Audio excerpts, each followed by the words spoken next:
So how is it going, Dank Division?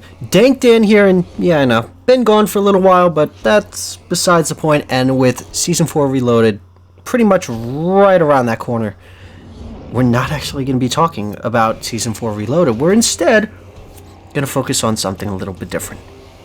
The fact that 4 operators, count them, 4, were leaked for Vanguard, at least within the files, and they are unreleased. But this begs a lot of questions, because the 4 in particular make things questionable, seeing as how Vanguard is set in the 70s at this moment. Let's first start off with one of the most iconic ones. Raul fucking Menendez. Dear Lord, the main antagonist of Black Ops 2, known only to people pretty much for multiple reasons, just because of this campaign, as well as, let's just think about it. Odysseus, Cordistia. We are 3 years away from 2025. Let that sink in for a second. We are 3 years away from Call of Duty Black Ops 2 all being set in the past. Just think. Now, that does beg a lot of questions, because let's face it, if we're going based off of the same, birth date and everything for Raul Menendez, he's going to be relatively young, because his birth date is September 5th, 1963, and seeing as how the game is, I don't know, set in the 70s, that would put him as a young teenager, meaning that he wouldn't exactly be in control of the cartel, but he would definitely be at least part of it. This would also be pre him losing his eye, so he wouldn't have the eye injury, but believe me when I say he would definitely have a hatred towards America. Now let's talk about the next one. The next one makes me question a lot of things. Gabriel Rouke.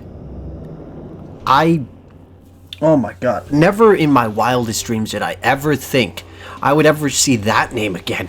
Gabriel Rouke, the main antagonist of Call of Duty Ghosts. Yes, that game we all try to forget. Even though it had an amazing campaign, the multiplayer, as well as the fact that they pretty much tried to force a game onto next gen without pretty much being ready. Yeah, it wasn't that great, because why? Everyone was still on the PlayStation 3 and the Xbox 360, and the graphics were horrendous. With that game's failure, we were left with this cutscene, in which case your character gets dragged off and we never see the end of it. And we are left not knowing what happens, because Rourke is one of the few villains to actually survive. The next one, Al Asad. Now, I'm sure you're starting to notice a pattern here. These are all villains from Call of Duty's past. Al Asad, of course, you should remember him for the most iconic moment, of course, being Modern Warfare, where he just shoots the president right between the eyes. And of course, we remember Price just treating him like shit, asking him to answer a call, shooting him in the head, and then pretty much going, yeah, Imran Zakayev. And then we have, and I'm going to butcher the pronunciation, Seraph? One of the main antagonists of Black Ops 3. Pretty much the one thing I'm starting to notice.